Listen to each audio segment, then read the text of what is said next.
بسم الله الرحمن الرحيم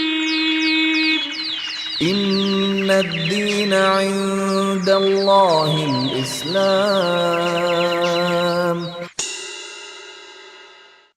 Assalamu alaikum. Peace be with all of you. My topic today is about the greatest person. Is it Christopher Columbus? No. Newton? No. Gandhi? No. Maradona? No. I'm gonna tell you. He is the Prophet Muhammad, peace be upon him. Why do you say Muhammad? You are Muslim and surely you say Muhammad is the greatest person. It's not because of the fact I'm Muslim. Anyone read his biography, he will know that he is the greatest person. Michael Hart, a non-Muslim, read about the biography of Muhammad and chose Muhammad as the greatest person in his book, The 100 Ranking of the Most Influential Persons in History. Look at what Michael said about why he chose Muhammad. My choice of Muhammad to lead the list of the world's most influential people may be surprised some readers and may be questioned by others, but he was the only man in history who was supremely successful in both the religious and secular levels. Tell me, what do you know about Muhammad? No offense, but what I know is that he was married to a 6-year-old girl. Is that all what you know?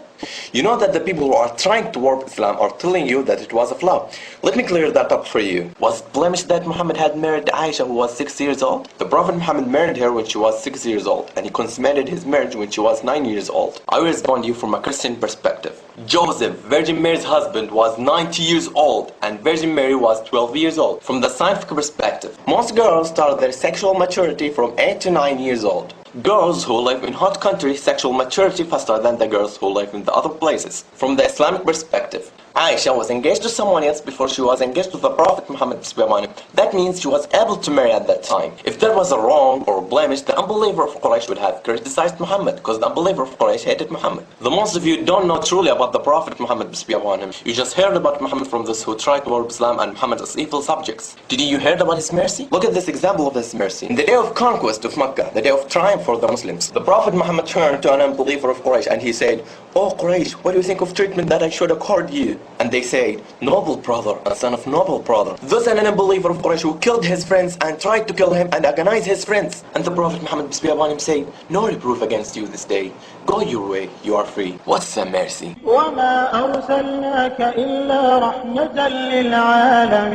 Do you know that the biblical prophecy about the Prophet Muhammad peace be upon him? I don't think so. Why not? We believe that the Gospel and Torah were the words of God, but they have been distorted. Look at what Allah said about this. الذين يتبعون الرسول النبي الأمي الذي يجدونه مكتوبا عندهم في التوراة والإنجيل.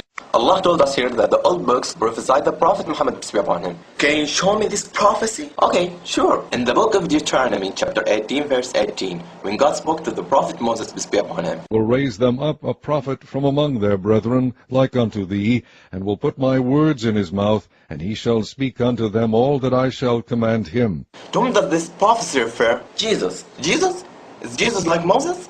Prophet like Moses. According to you, Jesus is God, but Moses is not God. According to you, Jesus died for the sins of the world, but Moses did not die for that. According to you, Jesus went to the hell for 3 days, but Moses did not go there. So, Jesus is not like Moses. Now, we will see if Moses was like Muhammad or Jesus. Moses and Muhammad had a father and mother, but Jesus had only mother. Moses and Muhammad were born the normal natural course, but Jesus was created by a special miracle. Moses and Muhammad married and begotten children, but Jesus remained a bachelor all his life. So, Jesus is not like Moses, but Muhammad like Moses. Look at another prophecy in the book of John, chapter 16, verse 13. "Howbeit when he, the Spirit of truth, is come, he will guide you into all truth.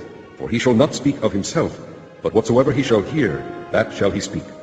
And he will shew you things to come." The Prophet Muhammad peace be upon him did show us the truth. The Prophet Muhammad peace be upon him disclosed to us what is come. And the Prophet Muhammad peace be upon him did not speak on his own initiative. وما ينطق عن الهوى إن هو إلا وحي يوحى. Another prophecy in the book of John, chapter 1, verse 19 to 22. The Jews were asking about the Christ, and Elijah, and the Prophet. And this is the record of John, when the Jews sent priests and Levites from Jerusalem to ask him, "Who art thou?" And he confessed and denied not, but confessed, "I am not the Christ." And they asked him, "What then? Art thou Elias?" And he saith, "I am not." "Art thou that prophet?" And he answered, "No." Then said they unto him, who art thou? They were waiting for the Christ to come. We know that the Christ is Jesus. And they were waiting for Elijah to come. And we know Elijah. And they were waiting for the prophet to come. But who's that prophet? The prophet is Muhammad, peace be upon him. That's what the Bible said about Muhammad. I bear witness that there is no God but Allah. And I bear witness that Muhammad is messenger of Allah. And I bear witness that Jesus is messenger of Allah. I hope you read more about the Prophet Muhammad, peace be upon him. If you want to know more about the Prophet Muhammad, peace be upon him, you can check this website, www.rasulullah.net. Peace be with all of you. Assalamu alaikum.